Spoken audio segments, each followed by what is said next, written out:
इसहाक अपनी बेटी की सच्चाई जानने के बाद बर्दाश्त नहीं कर पाता और इस दुनिया को छोड़कर चला जाता है। लेकिन आज नाजो को लगता है कि जैसे वो किसी महल से गर गई हो। वो बहुत जिद्दा होती है और सबाहत को इस बात का अच्छे तरीके से अंदाजा होता है कि इसका बाप अपनी बेटी का सदमा लेकर उस दुनिया से चला गया। सबाहत का रो रो कर बहुत बड़ा हाल होता है, लेकिन यहाँ पर नाजो कहती है कि अम्मी आखिर ये क्या हो गया, अबा कैसे मुझे छोड़कर जा सकते हैं।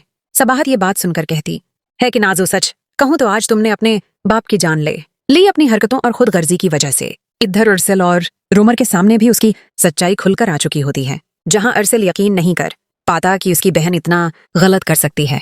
अरसल कहता है कि निकल जाओ हमारे घर से बाहर, क्योंकि मैं तुम्हारा चेहरा भी देखना नहीं चाहता।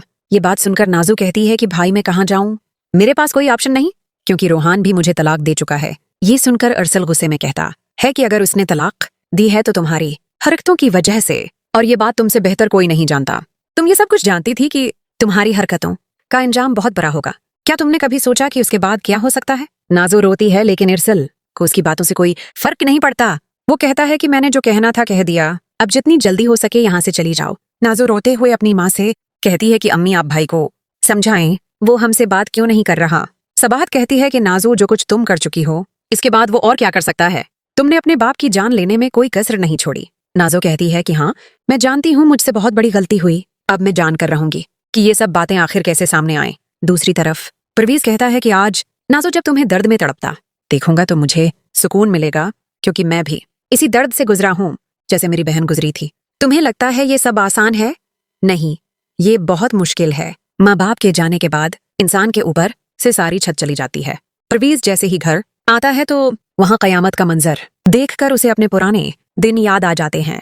वे अपनी बहन से कहता है कि इन लोगों ने भी हमारे साथ यही क्या था, तुम फिक्र न करो सब ठीक हो जाएगा। मरियम रोती है और कहती है कि भाई आप जानते हैं अबाजी तो मुझे इस घर में लेकर रहते थे, अबाजी के अलावा किसी को भी एहसास नहीं था मेरे साथ क्या हो रहा है। परवीज देखता है कि हालात बहुत खराब हैं, इस घर को भी बेचना पड़ता है क्योंकि नाजो के पास अब कुछ नहीं बचा। अरसला और रोमर मजबूरन घर बेचने का फैसला करते हैं। नाजो के लिए ये लम्हा बहुत तकलीफदेह होता है। वो सोच भी नहीं सकती थी कि कभी उसके साथ ऐसा होगा। अरसल अब अपनी बहन का चेहरा देखना भी नहीं चाहता।